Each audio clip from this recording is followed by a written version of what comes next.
Kemi folur para ca kohësh dhe saktësisht mos gaboj në 27 korrik të 2021. 2021-shit. Ka ndodhur ngjarja. Ngjarja, po, që kemi folur, ka ndodhur ngjarja, por ne kemi folur diçka më pas. Ne kemi folur në prill të 2025-s. Okej. Për një ngjarje të trisht në fakt në martinitetin Koçoglozheni. Për një neglizhencë të tmerrshme, këtë e thën nga ne, për sot e vërtetuar dhe ligjërisht, ose më saktë, ky është opinioni në bazë gjithë akteve mjekoligjore të tjerë i prokurorit Bledar Vatnikaj, cili meriton një duarëkitje të jashtëzakonshme, sepse në fakt, bravo Bledar, sepse në fakt dhe në kohën që e kemi transmetuar, e gjithë çështja zvarriti sepse mjekësia ligjore nuk po binte një raport mbi shkakun e vdekjes së foshnjës. 4 herë kishte shkruar Bledar, orë të 3. A jeni të mpruni përgjigje, as jo është puna. Në fakt, pas transmetimit të emisionit, mjekësia ligjore, ktheu përgjigje, çka vërtetoi saktë dhe pastër të gjithë ato që tham ne, një neglizhencë, se neglizhencë është kështu më që më shumë klevisa është neglizhente. Trajtimi gabuar, mjekimi gabuar, neglizhencë. Ose Dëshara është neglizhente për të zezë saj dhe Dëshara. Ose Gentiani më thënë është më shumë impenjativ se ç'duhet. Janë neglizhencë vinë prova, po s'është një problem i madh. Kjo neglizhenca këtu. Kjo neglizhencë është me pasojë të rënë. Do të ju akujtoj në fakt se më vjen shumë keq, personalisht e kam shumë. Sigurisht dhe një pjesë e mirë shqiptarëve ka humbur foshin e saj në lindje. Për shkak se e lan atje gjatë, mjeku Rojës ishte mjek Rojë që duhet të merret pikërisht me këtë gjë të parë. Jo i tha, të vi ajo mjekja që të ka ndjekur ty. Unë jam mjek Rojë sonte, pa le të vi ajo që të ka ndjekur. Ajo që i kishte ndjekur se erdhi se ku diun ç'pun kishin dhe e fundit fare foshnja. Tani mjeku Rojë nuk është për me rujt godinën, mjeku Rojë është për rastet që vinë natën. Jo, mjeku Rojës është për çdo rast që vjen natën, që ka nevojë për ndërhyrje cesariane, për lindje natyrale, për kriza, për komplikacione tjera, e 1001 gjëra që i di mjeku atje dhe fusha ku janë. Mjeku Rojës nuk është atje për net ketrahu i Knanit. Jam Roje unë këtu. Po se atë e ruan Ilirian Security, që nga do, Ilirian Guard. Mjeku Rojë është për të... Ilirian kemi në? Jo, mërë jo. Po, këto, Godina. Tali. Fjallë kujtojmë pak hapi i parë.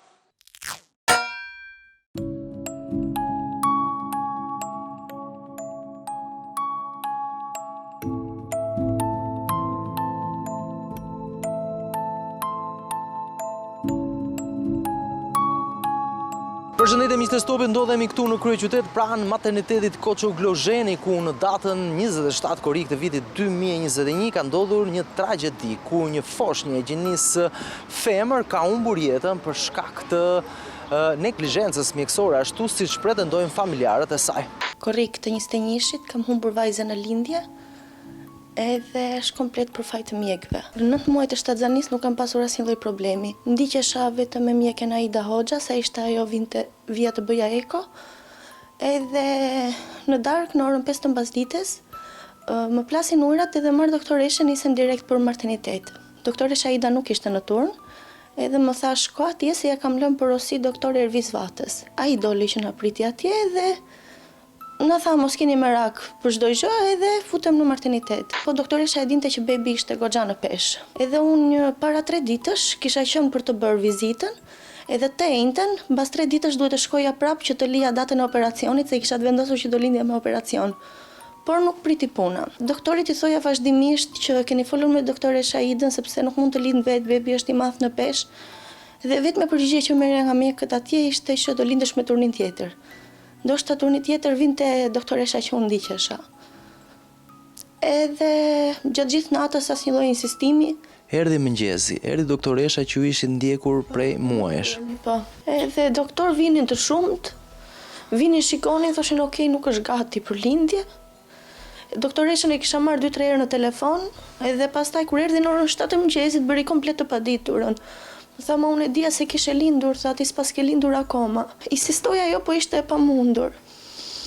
Derisa humbush dhoma plot, erdhi dhe në mos gaboj Orion Glozheni, humbush salla plot me mjek, me mami, edhe filloj t'i bënte shumë fjalë që pse më kishin lënë deri në atë gjendje se vajta në atë pikë sa që as nuk lindja do të vetë, as nuk më fustin do të më në operacion. Siç isha në kaluç më kanë bërë anestezi.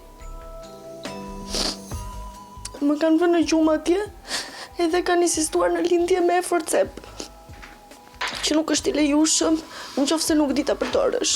Isha në gjumë vetëm kur u përmenda, pastaj kishte mbaruar çdo gjë. Gocë nuk ma tregonin se kishin futur në reanimacion. Pra, Neglizhencë. kjo ishte pak atë i rikujtimi i saj. Është lënë gjithë natën, pastaj ku ka momenti ndërhyrja ka qenë shumë e vështirë. Me forceps është ajo një formë mashe e tillë që kapet foshnja te koka. Tani unë nuk jam ekspert për treguar se sa duhet shtrënguar, mbyllur apo hapur ky forcepsi. Por di të them shumë fort dhe qartë, siç e thashë në parë keni në YouTube, që kjo ishte një neglizhencë e tmerrshme e mjekëve.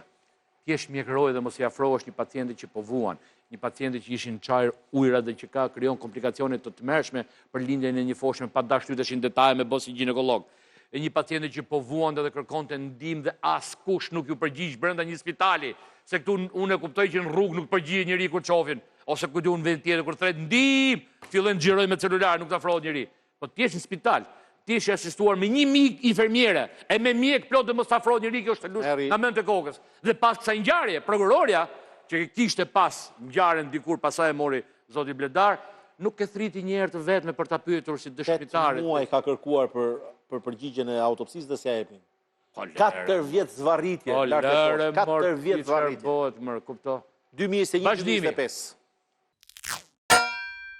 Sot tetor 2025, pas publikimit të emisionit Stop në lidhje me vdekjen e foshnjës në maternitetin Koço Glozheni, ku çështja ishte denoncuar 4 vite më përpara, por pengesë ishte bërë akt ekspertimi nga IML-ja, i cili nuk ishte dorëzuar në prokurori, edhe pse prokurori i çështjes e kishte kërkuar disa herë pranë IML-s, por u desh publikimi dhe strukturat filluan të lëviznin. Mua sot po bën gati 4 vjet, mua nuk kanë marrë Asnjë denoncim, asgjë. Jo, as edhe një gjë.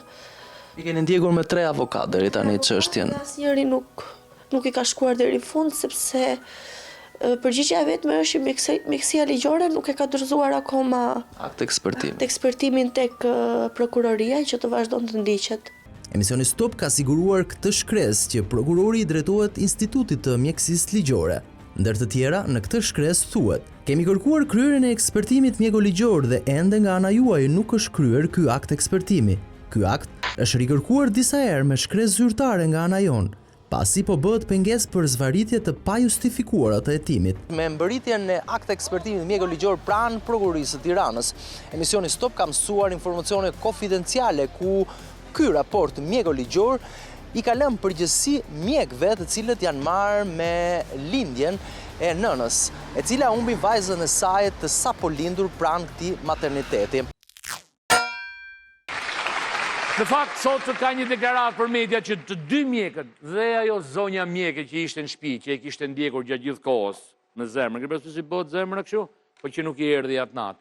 Dhe i mjekurojës janë nën hetim, janë për neglizhencë. Shpërdorim detyre neglizhencë. Po kjo është të luash mend. Po pse duhet neglizhoj sot një njeri, kupton, është si me qenë ke një spital në kardiologji, po themi, ëh, që po marr një repar se nuk ka lidhje me atë. Që ti shkon me probleme zemre dhe ai thot, ke bo ekon ke profesori atjeri. Ik të boja i dërmond. Ora ti e mjekroj, fute operohem Se sa kam një krizë, më erdha tani kam. Ja, që qkosh ke plasje stomaku të ai e ke ndjek me ateti, profesoreshën. Thuja sajt vita që është mjekroja i, që aty në spital. Gabimi të mërshëm me pasoja të rëndashëm. Çfarë neglizhencë? Se unë e kuptoj anën mjekësore që ndoshta gabim mjekësor, sigurisht ato gjykohen, po që e bëri gabim. Mjekët gabojnë ku donë gjithë botën. Po mos e prekësh me dorë, kjo është lush menç. Ndigjeni pak. Sot është dërguar në gjyq për neglizhencë mjekësore akuza për 2 mjekët e këtij materniteti.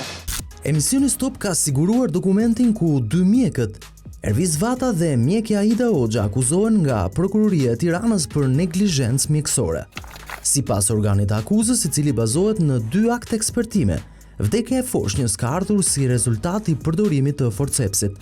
Nëse do të ishte proceduar me lindje cesariane, në momentin e dur, do të ishte shmangur vdekja e foshnjës sepse nuk do të lindte nevoja e përdorimit të forcepsit.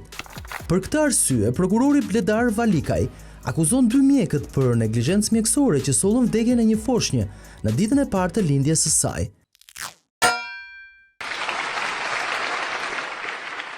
uroj që e gjitha kjo histori ta lehtësoj sa do pak nënën, po kam përshtypjen që nuk mundet do të humbësh një foshnjë, ndjehesh i lehtësuar. Për sa më keq, pas gjithë kësaj ngjarje të rënd, me mos reagimin e tyre, instancët e drejtësisë ja agravuan dhimbjen dhe kaluan dhe atë pjesën tjetër të mërzisë, të inatit brenda, të paktën uroj o zonjë që të pjesën e abisit, të mlefit, të inatit të jetë qetësuar. Ndërsa dhimbja, ti e re, uroj që Zoti t'japi i fëmijë tjetër shumë shpejt, në mos uroj inshallah je shtatzanë dhe çpëtosh. Por pa shatrin e Zotit, zgjidh mjekun, zgjidh spitalin, pa viza është Europa, shpëton ti dhe shpëton dhe ardhmja jote. Natën e mirë, përshëndetje, shihemi nesër mbrëmë. Jo, fal, të hënën. Ka rregulla ky vend. Hajde vajza.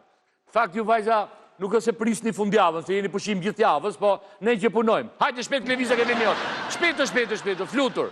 Hopa. Thrasim. Jo, një sekond. Përpara se të thrasim, duhet të bëjnë autokritik të dyja. Dësar, thuaj që do qesh më shumë.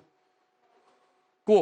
Në shtëpi. Për më falë. Në shtëpi. Për qeshër jemi bërë në këtu që për qesh këtë për qo kjo. Që kjo. Oke. Triti. Flonza. Onza.